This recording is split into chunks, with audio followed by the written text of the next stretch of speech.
right now. Title, League Cup, FA Cup, you could stand in the Euro elections, you probably win that.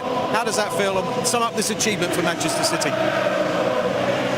It's awesome. You know, when I joined the club, really, it was never on the cards to even win one trophy. I think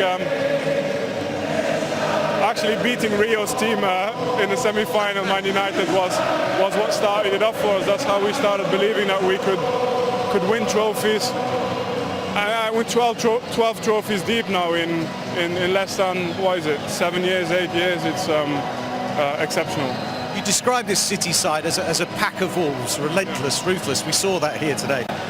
Yeah, I actually said lions, but wolves is good too.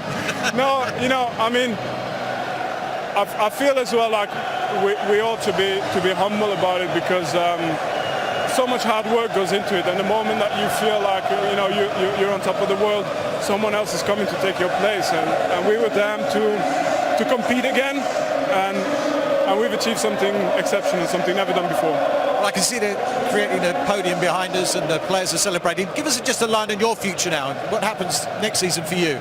No, I answered before. I mean, for me now, it's about celebrating. I said I wanted to win every trophy possible. I'm going to carry on with that, and then, I don't know, we'll have a good night to sleep, and from tomorrow onwards, hopefully, we can start talking about the future. You've plenty to celebrate. Thanks, Vince. Take care. See you, bye. My highlight of that interview was that it took him all. I don't think it's just that they work hard. It's it's not the working hard that we see or that football fans see, sort of getting on the end of crosses, making runs. It's the off the ball, their press, and it's not just the people on the screen we can see. It's the left back, it's the right back, it's everyone. They press as a unit. They're all in one sort of thing. They're cohesive, and then not only that, it's when in possession. They've always got 1, 2, 3 options. It's a merry-go-round. It's like a well-oiled machine. And you know that if somebody goes off or somebody left out the squad and somebody comes on, they can do exactly that job. Everyone knows their role down to a T, and that's what he's done to Manchester City. Do you feel he has changed English football, even in the short time that he has been there? I agree with Nicky. He came over, he dominated in Spain, he dominated in Germany, and everyone was like, he won't do it in England. He can't do it in England, and he has. It's simple. I mean, and do you feel that sort of the best versus the rest?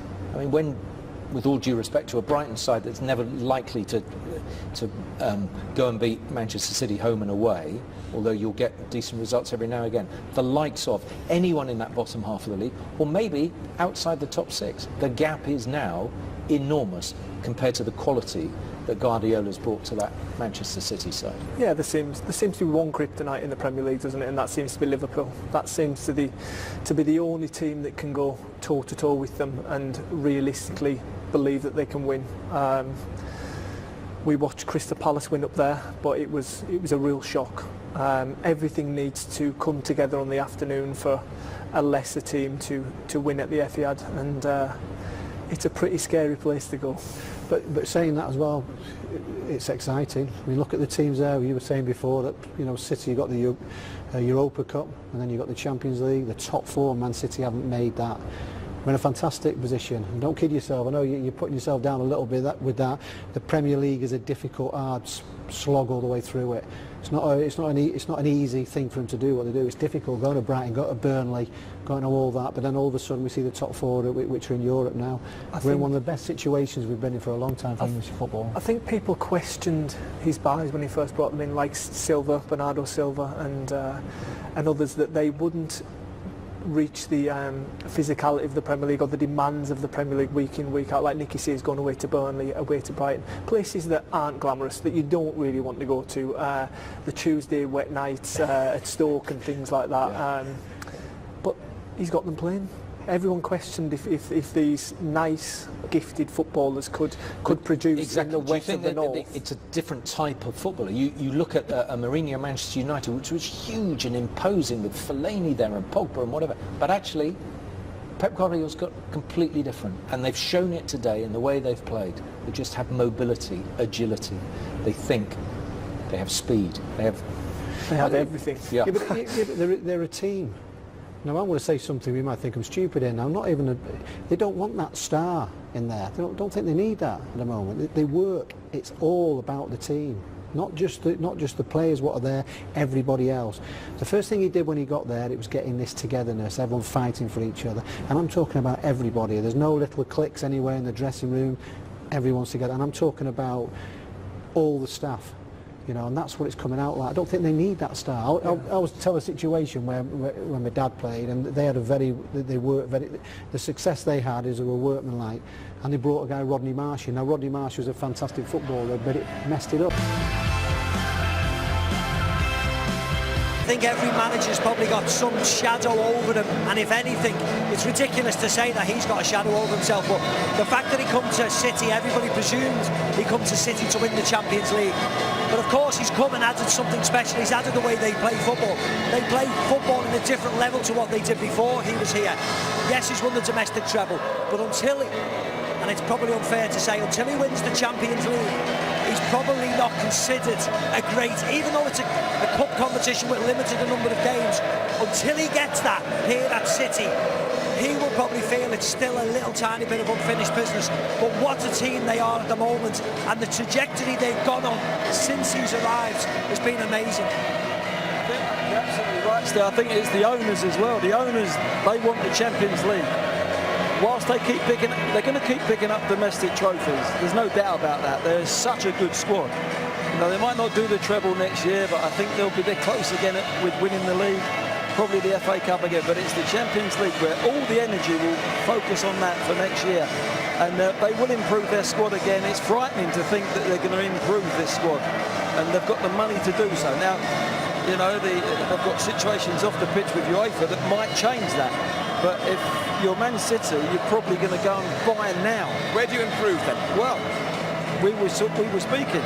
There's a possibility of probably a left back if Mendy comes back fit. I think they're probably going to need another centre half if Company's going to back up. And probably, I don't know, John Stones doesn't seem to be there as a first choice at the moment. Otamendi, I'm not sure he'll be next season, another season.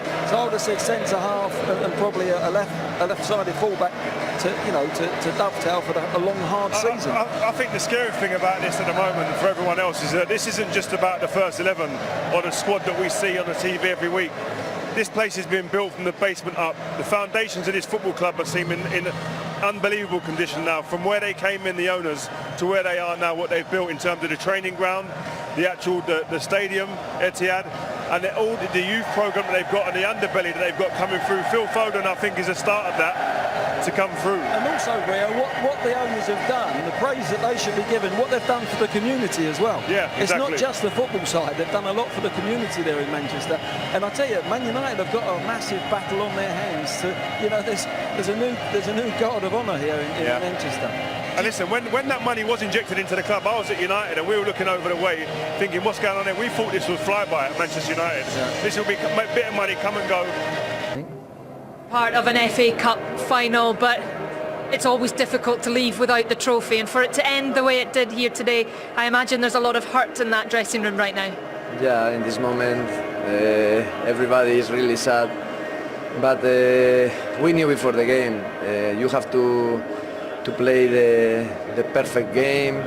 I think we started well. We create the best chance after 10 minutes. We didn't score with Roberto, and it was our option. After that, they dominated the game. When we scored goals in the second half, they dominated all the game, and it was very, very difficult for us. Try to press. Our heart want to press, make the effort.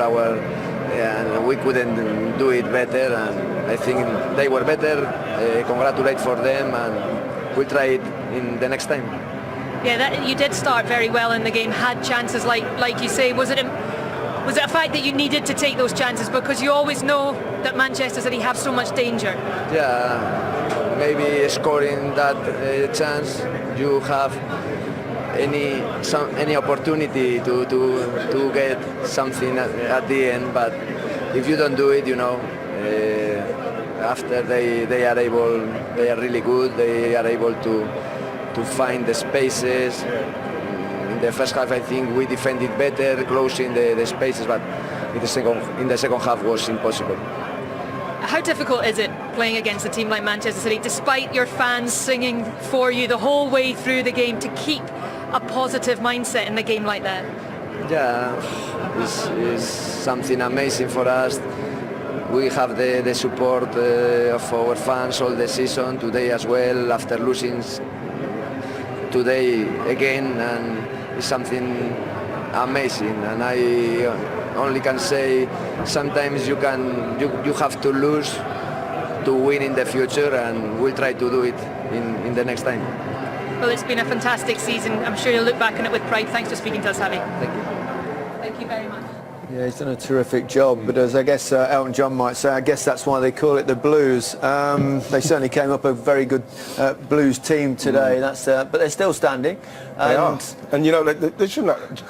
They can't really be too sad about it. I thought the Watford fans were magnificent towards the end there as well, trying to cheer their team on. You felt sorry for the last 20 minutes, half an hour for them. It must have been so difficult. It is very difficult. I remember being on the end of a 9-0 beaten by Liverpool.